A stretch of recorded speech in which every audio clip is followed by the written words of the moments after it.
Hello दोस्तों, आपका स्वागत है। इस पार्ट से हम आरंभ कर रहे हैं अपने टेंसेस। तो टेंसेस की यात्रा शुरू हो रही है। बिल्कुल भी बीच में से कूद नहीं सकते यात्रा के दौरान, तो ध्यान रखना है, पूरा वीडियो देखना है। अब हम सबसे पहले टेंसेस में प्रेजेंट टेंस को लेंगे और इसका उप प्रकार समझेंगे, जिसको हम सिंपल टेंस या फिर इंडेफिनिट टेंस बोलते हैं। अब देखिए, प्रेजेंट इंडेफिनिट भी बोल सकते हैं आप, या फिर सिंपल टेंस भी बोल सकते हैं, कैसे भी करके बोल सकते हैं आप, या प्रेजेंट सिंपल भी बोल सकते हैं। तो सारी बातें एक समान है, कोई कंफ्यूजन मत रखना, सब इसी के नाम है। हिंदी में इसको सामान्य वर्तमान काल बोलते हैं। सामान्य यानी ऑर्डिनरी यानी रेगुलर, ठीक है, और वर्तमान जो रोज होता हो। जैसे हम डेली रूटीन की बात करते हैं, मान लीजिए मैं खाना खाता हूं तो रोज खाता हूं, मैं नहाता हूं तो रोज नहाता हूँ, मैं काम पर जाता हूँ तो रोज काम पर जाता हूँ। ऐसे ही मैं घूमने जाता हूँ, मान लीजिए पार्क में या मार्केट में, तो मैं रोज जाता हूँ। सब्जी लाता हूँ तो रोज लाता हूँ। ऐसे ही मैं आपको पढ़ाता भी हूँ तो रोज ही पढ़ाता हूँ। तो ये हमारी रेगुलर एक्टिविटीज हैं। तो रेगुलर एक्टिविटीज को ही इसमें सम्मिलित किया गया है, यानी ता ती ते और है, यानी जाता हूं, खाता हूं, पीता हूं। समझ रहे हो बात? अब देखो, यहां पर दो रूल आपको याद रखने हैं, बस ये सबसे इजी हो जाएगा। स्पीकिंग में प्रैक्टिस करनी है, आपको लगातार बोलना है अपने मुंह से। आई, वी, यू, दे। आई आपको ध्यान रखना है, सिर्फ और सिर्फ मेरे लिए यूज होगा, यानी ये मेरे लिए यूज होगा। मैं आए हूं, आप यू हैं, यानी आप सेकंड पर्सन हैं। यानी अब देखो, अगर मेरे साथ में आए के साथ और बंदे खड़े हो जाएं, मैं सबका नाम तो एक एक करके गिनवाऊंगा नहीं कि ये है, ये है। ऐसे तो मैं बहुत टाइम लग जाएगा 10 बंदों के लिए। तो मैं सीधा सीधा क्या बोलूंगा? कलेक्टिवली वी, हम, यानी हम में बात खत्म, हम नाम ले दिया, खत्म। चलिए, आई, वी, यू, दे यानी कि वो, यानी दूर, थर्ड पार्टी। तो ये थर्ड पार्टी होती है। कोई चिंता नहीं करनी फर्स्ट सेकंड थर्ड कौन है इसमें, बस आपको ये चिंता करनी है कि इसके साथ V1 ही यूज होगी, यानी वर्ब की फर्स्ट फॉर्म ही यूज होगी, और कुछ यूज नहीं होता। अब एग्जाम्पल देखते हैं यहां पर। I work, we work, you work, they work. Practice कीजिए इसकी। I go, we go, you go, they go. ऐसी प्रैक्टिस क्यों करनी है? ताकि हमारी जुबान पर ये शब्द चढ़ना चालू हो जाए, ब्रेन धीरे धीरे इसको रीड कर लेगा, और आपकी जुबान बिल्कुल भी लड़खड़ाएगी नहीं बोलते हुए, आपका माइंड ब्लैंक नहीं होगा बोलते हुए। यही कारण होता है कि प्रैक्टिस नहीं करते लोग, और फिर वो उलझ जाते हैं कि हमें तो बोलना नहीं आ रहा है। यही चीज आपको नहीं करनी। आपको बहुत सारे शब्द बनाने हैं। अब ऐसे बनाइए, I play, we play, you play, they play. समझ गए बात? तो वर्ब की फर्स्ट फॉर्म सबसे इजी है, चारों के साथ फर्स्ट फॉर्म। अब देखो, थर्ड पार्टी जब हो जाए, थर्ड पार्टी में ही, इट, नेम, यानी ही, शी, इट थर्ड पार्टी है, जिसमें ही मेल के लिए यूज करते हैं, शी फीमेल के लिए, ये निर्जीव के लिए यूज करते हैं, या फिर एनिमल्स के लिए, या किसी भी व्यक्ति के नाम के लिए, लड़का हो लड़की हो कोई भी हो, तो नेम के लिए भी यूज करते हैं। और इसके आगे V1 तो आती है, लेकिन या तो एस लगता है या ES लगता है, ये ध्यान रखने वाली बात है। तो इसकी प्रैक्टिस करने के लिए क्या करना है आपको? He works, he works, it works, Tonya works. कोई भी नाम लिख लीजिए, टोनिया वर्क्स, सोनू वर्क्स, ठीक है। इस टाइप से आप कोई भी नाम के साथ प्रैक्टिस कीजिए, और इसमें अब आप उलट पुलटना चालू कीजिए, फिडलिंग कीजिए इसके साथ, ठीक है। अब आप प्ले करेंगे, I work, he works, we work, he works, it works, you work, they work, Tonia works. समझ रहे हो ऐसा क्यों करना है? ताकि ब्रेन रीड करे इसको और आप उलझे नहीं। क्योंकि मेरे पास बहुत सारे स्टूडेंट्स आते हैं, जब बोलने की बारी आती है वो कुछ प्रैक्टिस तो कर लेते हैं, लेकिन ही, शी, वर्क बोल ही देते हैं, वर्क्स नहीं बोल पाते। कभी कभी बोल देते हैं, कभी कभी नहीं बोलते। क्यों याद नहीं रहता? क्योंकि ब्रेन के पास रीडिंग नहीं है, प्रैक्टिस कम की हुई है। इसलिए अभी से प्रैक्टिस करना चालू करो। चलो, मुझे उम्मीद है आपको ये समझ में आया होगा। ये वाला पार्ट सबसे इजी है, और इसी में ही डेली रूटीन बोल सकते हैं आप। यानी मैं बोलता हूँ, what is your daily routine? बोलते जाइए, अब अपने बारे में बोलना है। आए, उठा लो। क्या उठाना है? V1 यानी वर्ब की फर्स्ट फॉर्म, यानी I wake up early in the morning, ठीक है। Then I go to freshen up, यानी सबके साथ V1 चिपकाता जा रहा हूं आई के साथ में। चलिए, अब यहां पर देखते हैं रूल्स फॉर एडिंग एस और ई एस। अब आप यहां पर सोच रहे होंगे वर्ब के साथ में एस या ऐड होता है या फिर ई एस ऐड होता है, तो ये कैसे डिसाइड करें कि किसके साथ क्या ऐड होगा। तो समझते हैं इसी को कि वर्ब में एस और ई एस कैसे ऐड करना है।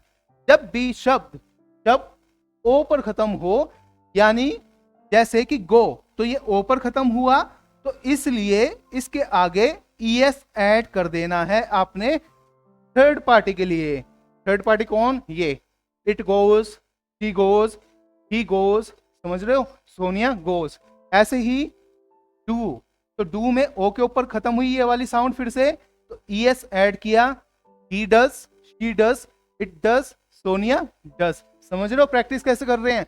अब देखो कोई भी शब्द सी एच पे जब खत्म होता है लास्ट में, तो जैसे कि सी एच पे ये खत्म हुआ टीच, तो टीच में टीचिस हो गया, क्या हो गया, आपने ई एस और ऐड कर दिया। तो अब आप बोलिए ही टीचिस, ही टीचिस, इट टीचिस, सोनिया टीचिस। अब यहां पर देखो फैच, फैच का मतलब खींचना होता है, तो फैच यानी सी एच पे खत्म हुआ तो आप ई एस ऐड करेंगे। अब यहां पर क्या हो गया, ये फैचिस। अब ही फैचिस यानी वो खींचता है, शी फैचिस, इट फैचिस, सोनिया फैचिस। समझ में आ रहा है ना बिल्कुल। अब देखो एस एस, डबल एस के ऊपर जब खत्म हो साउंड, यानी मिस, तो मिस यानी ऐसी साउंड आती है, समझ रहे हो। तो मिसिस में ई एस ऐड कर दिया आपने। अब देखिए आप इसमें तो ऐड नहीं कर सकते, ये तो सीधा सीधा है। अब देखो किस, किस में फिर से डबल एस है, तो ई एस ऐड किया आपने बनाते हुए। इस वाले शब्द को इसके साथ यूज करें। अब देखो क्या यूज करेंगे, ही किसिस, ही किसिस, इट किसिस, सोनिया किसिस। बात समझ में आई। और इन वाले शब्दों के साथ आई फैच, ठीक है, आई टीच, ऐसे इस्तेमाल करना है। अब देखते हैं एस एच के ऊपर जब साउंड खत्म होता है तो फिनिश, तो यहां पर एस एच है तो फिनिशेस, यानी शी फिनिशेस यानी वो खत्म करती है, ही फिनिशेस, ऐसी it finishes, Sonia finishes. Clear हुआ। वॉश, वॉश में वॉशेस, तो ही वॉशेस यानी कि वह कपड़े धोता है, शी वॉशेस वह कपड़े धोती है, इट वॉशेस यानी कि मैं मशीन को बोल सकता हूँ इट वॉशेस, यानी मशीन को जब चलाता हूँ तो कपड़े ही धोती है। ऐसे ही सोनिया वॉशेस। चलिए यहां पर देखते हैं जब भी एक्स पे खत्म हो, एक्स यानी कि बॉक्स, अब बॉक्स में एक्स पर खत्म हुआ तो ई एस ऐड किया आपने, बॉक्सेस हो गया। अब देखिए यहां पर फैक्स, अब फैक्स में फिर से एक्स पे खत्म हुआ तो ई एस ऐड किया। समझ में आ गया आपको। ये रूल ध्यान रखने वाला है, बहुत गौर से आपको प्रैक्टिस करनी है, इनको याद करना है, बिल्कुल भी छोड़ना मना है, यहाँ पर आपको ये याद करना है। अब देखो एक रूल ये भी जानो, अब हम बात करेंगे वाई की, किसकी, वाई की। ये सेमी वाउल होता है, कभी कभी ये वाई की साउंड ऐसे ही देता है या की तौर पे, या फिर ये ई के तौर पे देता है। जैसे मैंने बोला सिकल, बाय सिकल, तो वहां पर ई का साउंड हो गया आई का जैसा, यानी हाफ साउंड आ रहा है वाउल का। अब देखो कॉन्सोनेंट को व्यंजन बोलते हैं, व्यंजन जो कि होठ टकरा के निकले, जीभ टकरा के निकले, कहीं पर भी अंदर दांतों पर टकरा के निकले, दांत टकरा के आवाज आए, यानी ये स्वतंत्र रूप से नहीं आती, ये किसी ना किसी की मदद लेकर आती है। बोलो म, होठ टकरा रहे हैं, प, होठ टकरा रहे हैं, मैं ऐसे पा नहीं बोल सकता, ऐसे करके नहीं बोल पाऊंगा। समझ गए ना कॉन्सेप्ट को। तो व्यंजन इनको बोलते हैं। अब ये बात कर रहा है कि किसी भी अक्षर में जब वाई पर खत्म हो रहा हो शब्द, उससे पहले जो सेकंड लास्ट अक्षर है यानी कॉन्सोनेंट, अब आर है, आर, तो बोल गए आर, तो आर में आपकी जो जीभ है वो पीछे को टच होती है ऊपर की तरफ, यानी क्राई, तो इससे पहले कॉन्सोनेंट साउंड आ गई। इसीलिए अब इस रूल में क्या हुआ, ई एस ऐड किया आपने कॉन्सोनेंट पे, वाई पे अगर खत्म हो। तो अब देखो ट्राई, ट्राई से पहले फिर से वैसी साउंड है, तो आपने ई एस पे खत्म किया आई ई एस करके। क्लियर। तो वाई के साथ आपको आई ई एस ऐड करना है। ऐसे ही स्टडी, डी, डी बोल के देखो, डी ऊपर वाले तालू पे टकरा रही है यानी पैलेट पर, तो अपर पैलेट पे जीभ टकराती है डी बोलते हुए, इसलिए कॉन्सोनेंट है, इसलिए आप आई ई एस ऐड कर देंगे। चलिए अब आपको समझ में आ गया। यहाँ तो ई एस ऐड हो रहा था, यहाँ पर IES ऐड हो रहा है। अब देखो वाउल, वाउल को बोलते हैं स्वर। वाउल ये किसी की भी हेल्प नहीं लेते, ये सीधा कंठ से निकलते हैं। बोलो A E I O U। कुछ भी कहीं पर भी जीभ नहीं टकराएगी, दांत नहीं टकराएगा, कुछ भी नहीं टकराएगा, खुल्लम खुल्ला मुंह से निकल आएगा। चलिए बोल के देख लीजिए AEIOU। अब देखो ओबे। अब जो सेकंड लास्ट अक्षर है किस पे खत्म हुआ? ई। बोलो ई, कुछ भी टकराया नहीं। यानी अब आप क्या करेंगे, सिर्फ आपको लास्ट में इस वाले रूल में एस ऐड करना है। यानी यहाँ पर IES करते हैं जब कॉन्सोनेंट हो, यहाँ पर IES करना है, जब वाउल हो तो खाली एस करना है। तो ये पहचान है, इसलिए आप कभी भी फंसेंगे नहीं। अब तो इसको आपको मन से याद करना है। प्ले, प्ले में अब चेक करो वाई से पहले कौन सी साउंड है? ए की साउंड। अब यहाँ पर देखो आपने किया एस ऐड कर दिया, फिर बोला डे, फिर से वाउल की साउंड है, ए की साउंड, तो आपने एस ऐड किया। आइए अब समझते हैं रूल्स। तो इत्मीनान से आपको बने रहना है वीडियो के साथ। अब देखो अफर्मेटिव, जैसा मैंने आपको सिखाया था, अफर्मेटिव यानी कि पॉजिटिव, सकारात्मक। सकारात्मक को हम असर्टिव भी बोलते हैं। तो तीनों नाम इसी के हैं, अफर्मेटिव, असर्टिव, पॉजिटिव, तो इसी को बोलते हैं। अब देखो ये इस प्रकार के सेंटेंस होते हैं जो कि सकारात्मक अर्थ देते हैं, यानी इसमें कुछ भी मना नहीं होता। तो आपको ना तो नोट मिलेगा ना कोई नेगेटिव सेंस वर्ड मिलेगा। अब इसका रूल देखते हैं। मैंने आपको सिखाया था सब्जेक्ट प्लस V1 या उसके बाद ऑब्जेक्ट हो सकता है, तो इतने में हमारा सेंटेंस कंप्लीट हो जाता है, यानी पूरा अर्थ देगा। अब देखो सब्जेक्ट होता है कर्ता। कर्ता क्या करता है? यानी कुछ एक्शन जब करेगा तो एक्शन को बोलेंगे वर्ब। अब देखो वो एक्शन किसके ऊपर करेगा?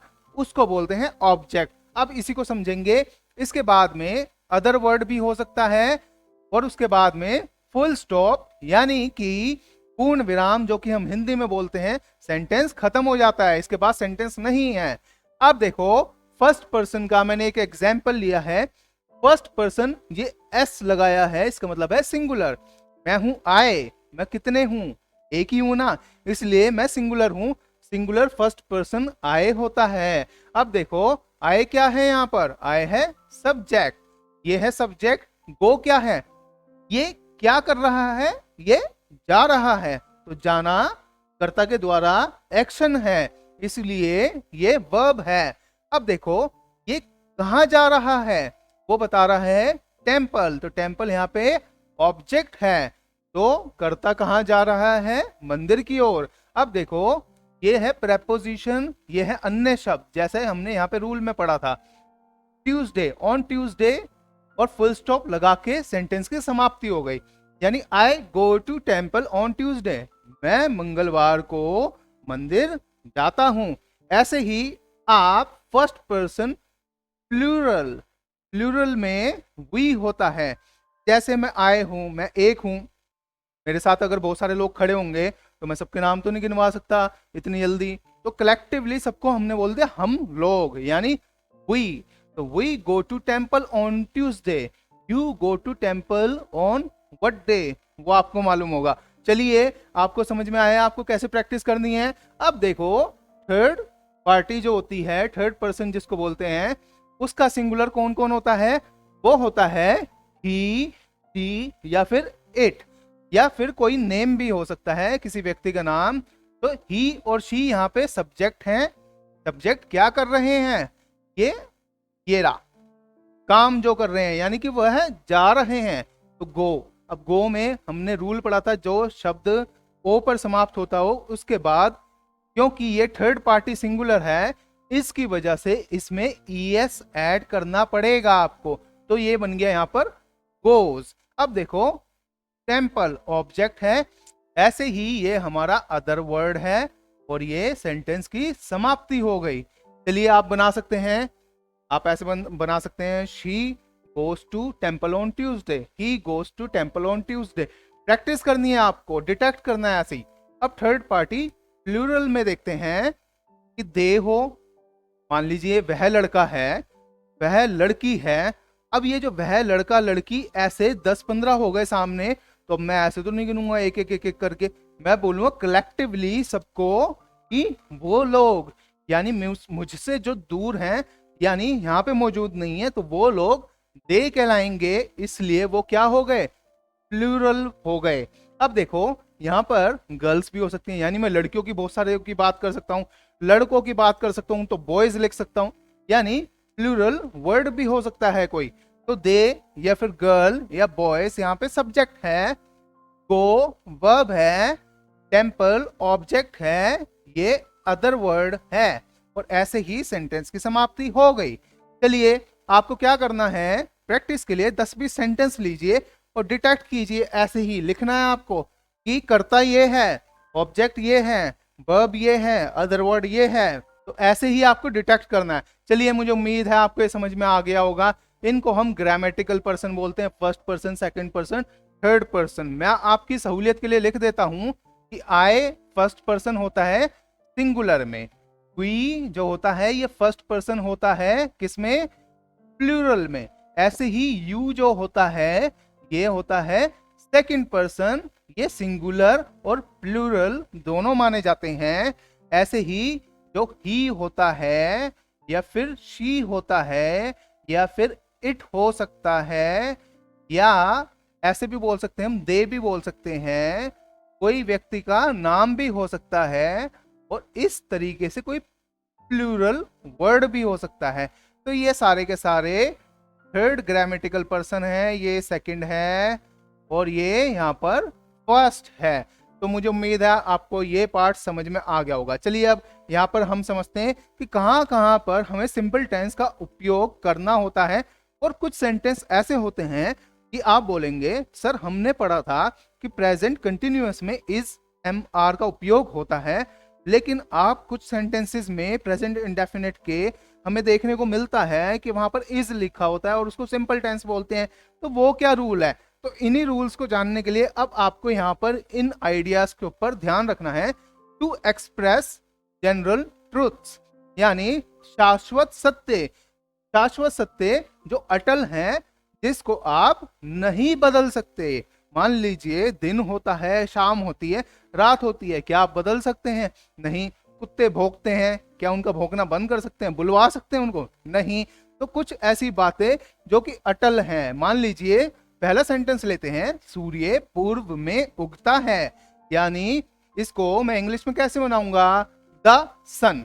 आपको ध्यान रखना है यूनिवर्सल जितने भी हमारी बॉडीज हैं, जैसे मून हो गया, कोई प्लेनेट हो गया, मार्स है, प्लूटो हो गया, समथिंग कुछ भी हो, इन सब के आगे द जरूर लगाना है आपको। तो आपने बोलना है द सन, क्योंकि वो हमारे पास एक ही है इसलिए द लगाया है।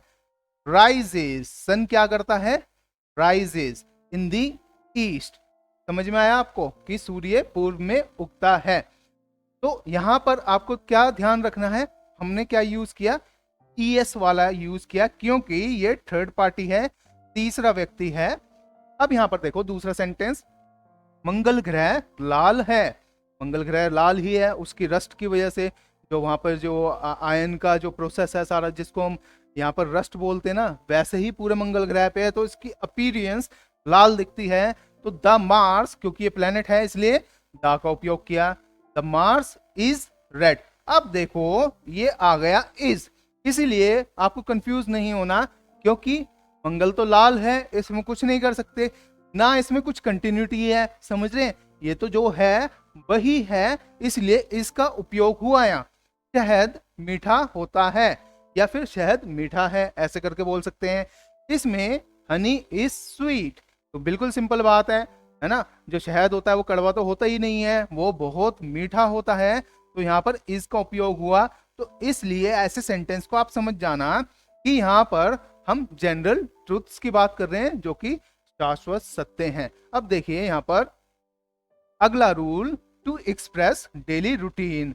डेली रूटीन जो हम दिनचर्या में कार्य करते हैं, या फिर रेगुलर एक्टिविटीज जो हम लगातार करते हैं, या आपकी आदतें हों, हैबिचुअल एक्टिविटीज बोल सकते हैं आप। अब देखिए यहाँ पर पहला सेंटेंस, मैं पढ़ता हूं, यानी अब मैंने क्या दर्शाया आपको कि मेरी जो हैबिट है मैं पढ़ता हूं। अब देखो आई रीड, खत्म हो गया, यहाँ पे सब्जेक्ट है, मैं क्या करता हूं, रीड, यानी मैंने एक्शन बता दिया, सब्जेक्ट प्लस वर्ब, हमारा सेंटेंस ओवर हो गया यहाँ पर।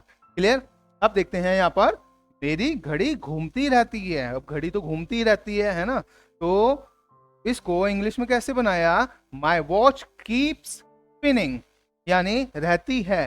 तो कीप में एस ऐड किया आपने, ठीक है, और इसमें स्पिनिंग बोला, स्पिनिंग मतलब घूमना। अब देखिए अगला सेंटेंस, मैं रोज दफ्तर जाता हूं। आई गो टू, जब भी हम किसी जगह पर जाते हैं ना, तो आपको ध्यान रखना है टू का उपयोग किया जाता है। जैसे हम कहाँ जा रहे थे, टेम्पल, तो दिशा बताने के लिए आपको ध्यान रखना है जो हम टू यूज करते हैं। मैं लिख देता हूं आपकी सहूलियत के लिए यहीं पर कहीं पर, कि टू हमें डायरेक्शन बताने के लिए यूज होता है। क्या, डायरेक्शन, यानी कि दिशा बताने के लिए। तो टू जब भी लगेगा तो ऐसी वर्ड्स के पहले जरूर लगेगा, क्योंकि आपको दिशा बताने पड़ेगी कि कहाँ जा रहे हैं। तो आई गो टू ऑफिस, यानी दफ्तर की ओर। सो आई गो टू ऑफिस डेली। हमारा सेंटेंस कंप्लीट हो गया। आइए देखते हैं यहाँ पर और रूल समझेंगे। ये है कम और गो। तो आपको ध्यान रखना है, एक तो कम होता है और एक गो होता है। अब देखो इसमें क्या लिखा है, two is used before the name of places. जैसा कि मैंने अभी आपको बताया था कि जगह हो कोई भी, तो जगह से पहले हमें बताना पड़ता है दिशा को। तो दिशा के लिए हम टू का यूज करते हैं, यानी डायरेक्शन का। तो कहीं पर भी मैं जा रहा हूं तो उससे पहले आपको इंग्लिश में सेंटेंस में रूल्स के मुताबिक टू को जोड़ना पड़ेगा। अब मान लीजिए पहला सेंटेंस देखते हैं यहाँ, वी प्लान टू, यानी हम योजना बनाते हैं, गो टू मसूरी। अब मसूरी क्या है यहाँ पर, ये प्लेस है ना, इसी वजह से यहाँ पर टू का उपयोग किया गया है कि आप कहाँ जा रहे हैं, अब बताएंगे दिशा, तो टू। अब देखो, अब कंफ्यूजिंग वर्ड्स होते हैं और ऐसे सेंटेंस होते हैं आप कंफ्यूज भी हो सकते हो कि सर हमें तो पता ही नहीं चल रहा कि कहाँ पे टू लगाना है कहाँ पे नहीं लगाना। तो बस ये रूल एक बार याद कर लो और आपको कोई भी परेशानी होने ही वाली नहीं है। आपको ये ध्यान रखना है जो टू है ये कभी भी इन वाले शब्दों के साथ नहीं लगेगा, होम के साथ नहीं लगेगा, अब्रोड के साथ, हियर एंड देयर। तो खास तौर से ये चार शब्द आपको याद रखने हैं। अगर मैंने बोला ही गोज होम, यानी कि वह घर जाता है या घर गया, तो बात समझनी है आपने। मैंने ये नहीं बोला ही गोज टू होम। यहीं पर बहुत सारे लोग गलती करते हैं कि आई गो टू होम, नहीं, आई गो होम होगा सीधा। तो ध्यान रखना है आपको, तो होम से पहले टू का उपयोग नहीं होगा। अब देखो वी प्लान टू, ये तो हो गया हमारा सेंटेंस। अब इस वाले सेंटेंस को देखते हैं, they plan to go to abroad. अब क्या ये सेंटेंस सही है, सोचो, they plan to go to abroad. आप तो बोलोगे हाँ जगह है, सर ने बताया था कि उससे पहले तो टू आता है। नहीं, लेकिन अगर आपको ये चार शब्द याद रह गए तो आपको ये भी पता है कि अब्रॉड से पहले टू नहीं आएगा। यहां पर ये गलत उपयोग किया गया है, इसलिए क्या होगा sentence, they plan to go abroad. सीधा क्या होगा, अब्रॉड होगा। यहां से मैं हटा देता हूं तो आपको क्लियर दिखेगा, they plan to go abroad. अब ये सही है। प्लीज कम हियर, क्या है यहां पर शब्द, यहां पर हियर है ये वाला, इसलिए इससे पहले, कम से पहले टू नहीं लगेगा। ये सेंटेंस भी सही है, कृपया यहां आए, प्लीज कम टू मी। अब यहां पर आप किसके पास जा रहे हो, मेरे पास। समझ रहे हो कौन बुला रहा है, मैं, यानी कि मैंने दिशा बताई अपने लिए, है ना, तो आप मेरे पास आ रहे हो। क्या ये शब्द इन शब्दों में है, नहीं, तो ये अलग है, इसलिए ये तो अब जगह बताएगा, इसलिए टू का उपयोग सही है। अब देखो ही कम्स होम, देखो यहां पर नहीं यूज किया, ही कम्स सीधा होम का यूज किया है, ओनली टू टेक फूड। अब देखो यहां पर आपको एक और रूल ध्यान रखना है, यहां ये सही है। अब कम से एक वर्ब है, अब यहां पर सेकंड वर्ब भी आ गई, समझ रहे हो, दो वर्ब हो गई एक ही सेंटेंस में, तो इसके कारण यहां पर टू जोड़ा गया है, समझ रहे हैं। तो आपको रूल याद रखना है, कभी भी वर्ब के बाद सेंटेंस में एक और वर्ब आ जाए तो उस वर्ब से पहले टू जरूर जुड़ेगा। अब ध्यान रखना, आप ये जो रूल मैंने समझाए हैं इनको आपको उतारना है और रीड आउट करना है। नेक्स्ट रूल देखते हैं, to express a future event यानी भविष्य की कोई घटना, that is the part of fixed time. Fix time table हो या फिर फिक्स्ड प्रोग्राम हो कोई, यानी आपका जो निश्चित किया हुआ समय है किसी घटना के लिए, यानी कोई इवेंट करना है, कोई प्रोग्राम करना है, तो उस लिए आपको यहाँ पर देखिए द नेक्स्ट फ्लाइट इज, अब देखो यहाँ पर इज का उपयोग हुआ है, तो प्रेजेंट इंडेफिनिट में इज का उपयोग होता है। The next flight is at 8 tomorrow morning, अगली जो फ्लाइट है वो कब है, 8 बजे कल। समझ रहे हैं बात को? तो भविष्य की फिक्स्ड योजना को आपने दर्शाया है, इसलिए ये सेंटेंस सिंपल प्रेजेंट कहलाएगा या फिर प्रेजेंट इंडेफिनिट। अब देखो the match starts at 12 o'clock। अब जो मैच है ये कब शुरू होगा, ये शुरू होगा कितने बजे, 12 बजे। तो ये फिक्स्ड है, यानी फिक्स्ड टाइम की बात कर रहे हैं आप, तो ये भी सिंपल प्रेजेंट का ही सेंटेंस है। अब देखो the train leaves eight 3 PM। तो आप भविष्य की घटना बता रहे हैं कि एक तरीके से कि जो ट्रेन है वह 3 बजे छूटेगी। तो यहाँ पर ध्यान रखना है, यहाँ पर भी फिक्स टाइम है, तो इसलिए ये वाले सेंटेंस अगर आपको मैं डिटेक्ट करने को दूं कि कौन से टेंस में है, तो आपको बता देना है सर ये प्रेजेंट इंडेफिनिट के हैं, क्योंकि यहाँ पर भविष्य की घटना फिक्स टाइम मेंशन किया गया है और इसका उपयोग किया गया है। इसका उपयोग जब हम करते हैं तो कंटिन्यूटी होनी चाहिए थी आगे, लेकिन ऐसा नहीं है, इसलिए सेंटेंस प्रेजेंट इंडेफिनिट में पहुंच जाएगा। एक और रूल देखो, in exclamatory sentence here comes the बस।